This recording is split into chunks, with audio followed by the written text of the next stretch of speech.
Então não estavam atrás de nós, só estavam indo para Brinkton. Então nos mostrava o padre, as crianças e os soldados. Enquanto eles discutiam, o padre perguntava, tá, mas o que tem em Brinkton?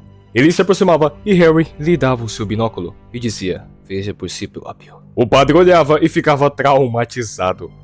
A ponte de Brinkton virou uma coisa indescritível, como se fosse uma fusão de carne, metal e madeira. É potente, bicho, potente. O padre ficava indignado em como eles podiam fazer piada numa situação dessa. Mas era isso ou ficar doido? Mas após isso, Jock dizia que eles podiam ir pela borda da cidade e descer até a costa. Mas então o padre perguntava, tá, mas peraí, eu não tenho ideia de como navegar. Só que aí o Harry responde, olha, eu não tava pensando nisso não, o truque vai ser encontrar algo intacto e a gente vazar. Mas o padre, com razão, falava, mano, que porra de ideia é essa? Bom, Harry não dizia mais nada, apenas confirmava. E dizia que se ele quiser trazer as crianças, não tem problema. O padre ficava meio bolado com esse plano, mas o Harry argumenta, olha, é melhor do que pintar seu rosto com uma cruz e ficar sentado esperando. Então, sem alternativas, o padre vai lá e prepara as crianças. E quando eles estavam indo, o padre chegava em Jockey e ele comenta que não conseguia entender por que os Crossed faziam isso. Jockey dizia que não sabia exatamente porquê, mas que eles já vinham piores. E aí do nada o Pedro perguntava, ei, se vocês fossem um Crossed, o que vocês fariam? E o próprio falava, talvez se eu fosse um Crossed, eu iria pra floresta e bateria punheta com um esquilo. Isso é até leve comparado com o que os Crossed fazem. Chegava a noite e tava todo mundo mimindo, pelo menos as crianças. E aqui vemos que já se passaram 4 dias desde o último capítulo. Então, curioso, o padre perguntava a Harry por que não podiam viajar à noite também. E ele responde que é má ideia, porque não conseguiriam ver os problemas chegando, especialmente a distância. E tornozelo quebrado é uma sentença de morte nesses dias. Após isso, o padre retomava com um assunto que eles haviam falado anteriormente, que era a respeito de você vai realmente soltar essa terrível arma de germes? Harry confirma, sim, a gente vai. E o padre questiona, mano, por quê? Por que vocês vão fazer isso? Vocês já pensaram no que pode acontecer? E o Harry responde, bom, os Crossed serão varridos, não terão meios nem inclinação para se protegerem.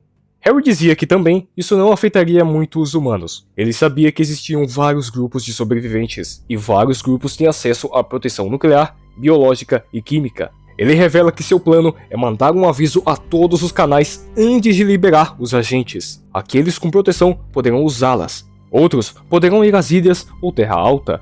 Os Crossed morrerão, a epidemia vai matar todo mundo e a Terra vai finalmente ficar limpa. O padre então pergunta sobre e quem não vai poder ouvir o aviso. E Harry responde, vai morrer, simples. Aí ele perguntava, tá, mas e se não funcionar com os Crossed? E aí ele falava o óbvio, caramba, eles vão morrer de frio, de fome ou por qualquer outra coisa. E outra coisa, a gente pensou muito nisso, não foi uma decisão fácil.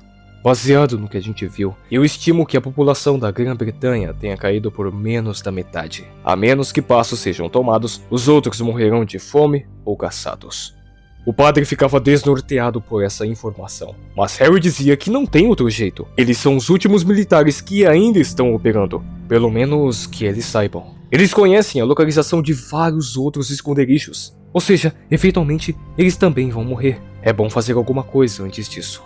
Mas o padre argumenta, dizendo que eles estavam condenando pessoas à morte, mas Harry dizia em seguida que eles fazem isso o tempo todo. Ele dizia que encontraram vários assentamentos, e eles julgaram muitos como competentes para sobreviver, outros deram ajuda, e outros julgaram condenados por sua própria estupidez. Aqueles que deixaram à mercê do destino. É uma questão de recursos, e os dele são limitados. O padre ainda não concordava, mas Harry dizia que era como Hiroshima. A guerra tem que acabar, por bem ou por mal. Porque uma nação livre de Crossed, uma nação na ilha, não facilmente seria invadido. Pode imaginar o que pessoas dessa nação conseguiriam? Conseguiriam reconstruir? Não. Atacar. Os Crossed nunca foram atacados antes, né? Não com uma força concentrada. Não por um inimigo escolhendo o tempo, lugar e métodos de batalha. E podemos contar que eles não vão fugir ou se esconder. O padre apontava seu dedo para Harry e então dizia, Você se viu na frente dessa gloriosa cruzada, não é? Que essa questão de esquema fanático acha que eles vão salvar o mundo? O quê? Claro que não. Eu só me vejo como morto assim que apertar o botão. A gente não tem equipamento de proteção. O novo dia se iniciava. O padre ficava bastante aconchegado, porque ali estava quieto e calmo. Mas Jock dizia que era perfeito para ouvir uns canibais malucos se aproximando. Então, o padre tomava a liberdade para perguntar se eles são católicos ou de outra denominação. Jock se incomodava com a pergunta e perguntava por que ele se importava. E o padre apenas responde que é o seu trabalho se importar com os assuntos espirituais dos outros. Mas ele se corrige depois dizendo que não é bem um trabalho, né? Isso sugere que ele teria uma escolha. E aí, ele saca uma bíblia. O Jock ficava incomodado, ficava, não, o cara vai me dar um puta sermão agora. Mas o padre apenas dizia, olha, eu gosto de ajudar os outros. Eu gosto de oferecer uma ajuda, uma mão amiga, se precisar. Então ele dizia, sério? Achei que ia dizer um ombro pra chorar. Mas o padre falava que sim. Tipo, não, se você quiser sim. Se quiser se confessar pra mim, tudo mais, desabafar, eu vou ter tempo pra isso.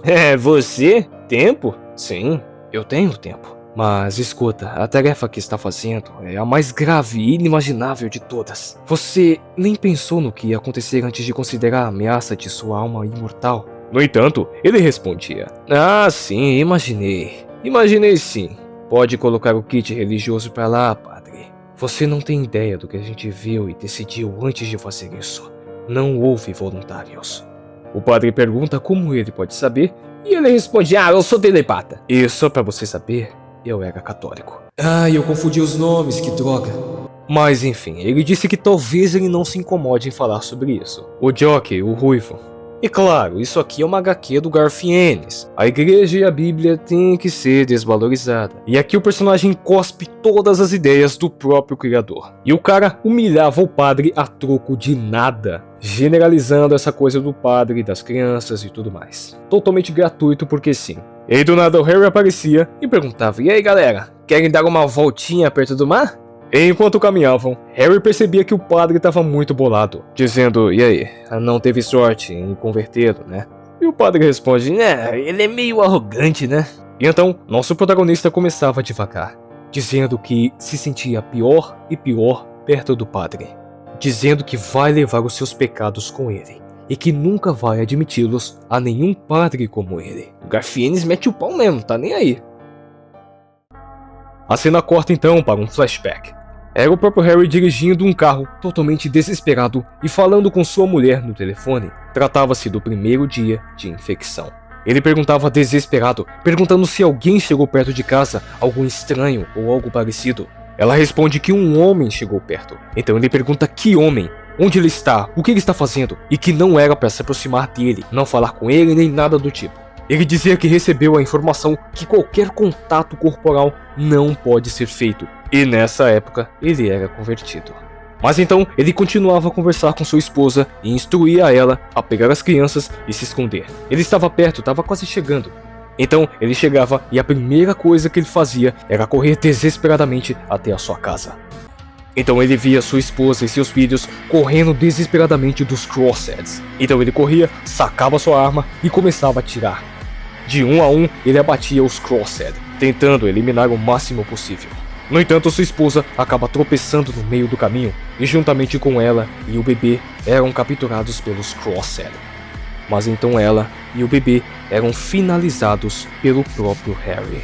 Só havia sobrado seu filho mais velho, Mark, mas ele se ajoelhava, ele não mais conseguia correr, mesmo que seu pai mandasse ele continuar. Por mais que ele tentasse defendê-lo, seu filho era pego. E suas forças se esvaíam. E os Crosshead reunidos assistiam à cena, prontos para avançar. Onde o próprio descreveu como uma pausa de 1000 anos. Pelo menos foi o que pareceu. Então mesmo totalmente abalado e traumatizado, Harry recarregava o seu fuzil pronto para continuar sua matança. E é assim que terminava o nosso segundo capítulo.